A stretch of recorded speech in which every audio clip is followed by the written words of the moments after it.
Well, hi, Anish. Hello. Thanks for helping my project. Of course. Could you say a little bit about yourself? Yep, I'm a senior in Klein Oak High School. I'm in the IB program. I'm going to UT Austin, class of 2025 for computer science. And yeah, I play tennis in my free time and basketball. Oh, that's awesome. So, what got you into computer science? Well, I just really looked at the job market that's present today, and I thought computer science is a field that's expanding the most, so I just decided to go that way. That's pretty neat. Do you do a lot of coding? I'm just kind of like a novice. I do know a little bit like background in multiple different languages, but I wouldn't consider myself like a programmer or like a coder just yet.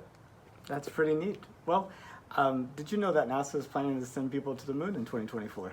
I did not know that. What do you think NASA needs to do so that more people do know about it? Well, definitely social media, I think, because most of the information I get is probably all over social media, TikTok, Instagram, Snapchat. If people aren't talking about it, then I will never know about it. So I think that's probably their best way of finding or putting it across like the entire world, is just using social media as their platform. I was at a meeting yesterday for my North Houston Space Society. We had some people together and we're like thinking how to get the word out. We were thinking having social media ambassadors, like people from high school and college that would like participate in some type of kind of like intern program type thing. I was wondering if you had heard of anything like that other organizations do. Not anything in this field for sure. With ambassadors, I think of more education side with the college board ambassador program and things like that. But I think that would be a great idea to start it off like that, especially because that way all the students can hear from their peers instead of like some corporations backing the social media. They can hear from their peers about different NASA's plan to launch space shuttle or go to the moon in 2024. That's pretty cool. What's like the funniest video that somebody sent to you that you're like, man, I gotta send this to all of my friends? Like, what would do that? Oh. That you can talk about. Well, probably dark humor. Okay. Dark humor is pretty nice, like some type of meme, some type of hidden joke maybe. And instead of just coming across like direct, literal, if you just have some type of thought process in the joke, those are always funny. Those are more like intricate to like laugh at them. So yeah, it's just funnier to send them to friends and share them. Yep. That's pretty neat. And so, do you know the last time that you went to the moon? And if you don't know a specific date, do you feel like it was before or after you were born? I don't know the specific date, but I would feel like before I was born. Do you think it was before or after I was born? After you were born. Yeah, would you believe I missed it by 3 years? So it was like 3 years Really? before I was born. Oh my 1972 was the last time somebody was on the moon. That's a long time ago. I know. Yeah. There's less time between the first satellite launching in 1959 and us being on the moon in 1972 than there is, and there's much more time between now and then. It's kind of. Yeah, it's been a while. What do you think about it? Do you think it's a good thing, bad thing, wrong timing? What's your thoughts? I wish we would have gone a lot more often, just because I think it's so cool, like going to another, into space, like visiting our own moon. But I understand, I think we canceled it because of safety and things like that. But with all this progress that we've made, I think 2024, at least, I'm just more hopeful for it. Just that I can actually experience it while I am here. So yeah. Yeah, it's better than like being your great grandchildren. Like, Yo. what good does that do me? Yeah. So the current president actually, one of the things that each president gets to decide what they're going to have in their Oval Office. What they have for a desk and what they have for books and pictures and all that. And the current president has a moon rock from the last time that we went to the moon. And I was wondering what you thought about that. That's cool. That's super cool. I know moon rocks are, the people carry them around in school, or maybe they might be fake, but I just know they're very valuable, and yeah, that's something nice. I would want to have that on my desk one day, if possible. That may be a good export from the moon. Yeah, Moon for rocks. sure. did you know that in December, China sent a probe to the moon that collected some rocks and brought them back to Earth? Oh, I had no idea. Yeah. That's a nice way to make money. Well, I mean, maybe not offsetting the cost of going all the way to the moon, but yeah, that's very neat. And yeah, well, if it was safe and affordable, would you go into space? Yes, it has to be extremely safe and affordable. But yeah, I would definitely want to. It sounds like a very exciting roller coaster ride. Like anybody would want to try it if they had the confidence in the transport and coming back safe. Yeah.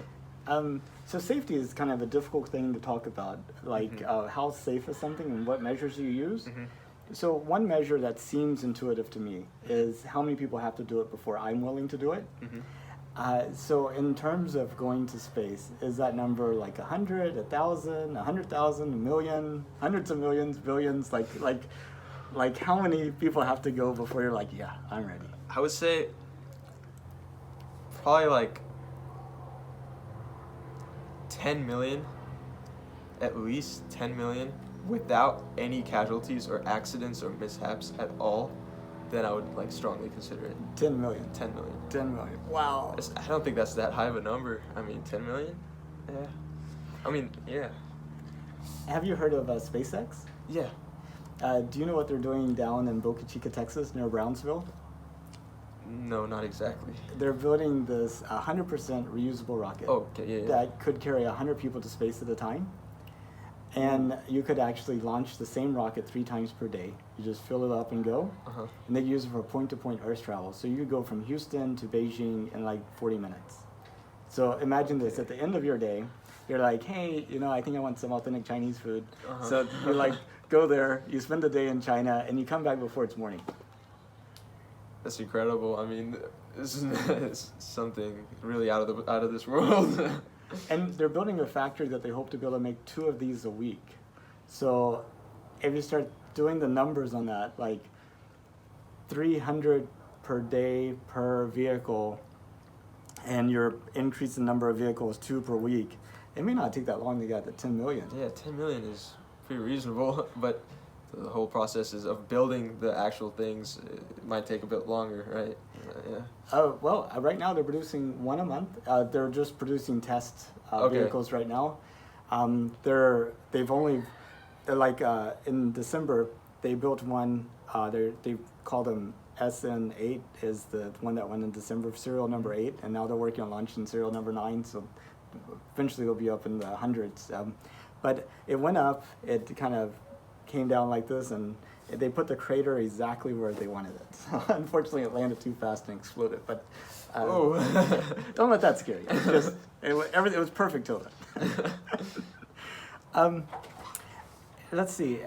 There's how affordable does it need to be? Like, think about in terms of annual salary. Like, would you be willing to save up an entire year's worth of salary to go to space, or would it have to be less than that, or would it be more than that? Like, an entire year just to go to space. I mean, as cool as it sounds, we still have to, live our life on the Earth. So, I think I would just say like 10,000 to 20,000 at the start, and then like you said, if later on we want to like go to Beijing just to get like some Chinese food, authentic Chinese food, maybe then at that point just like a cab fare if possible. But it's unlikely, especially just the fuel itself, But yeah,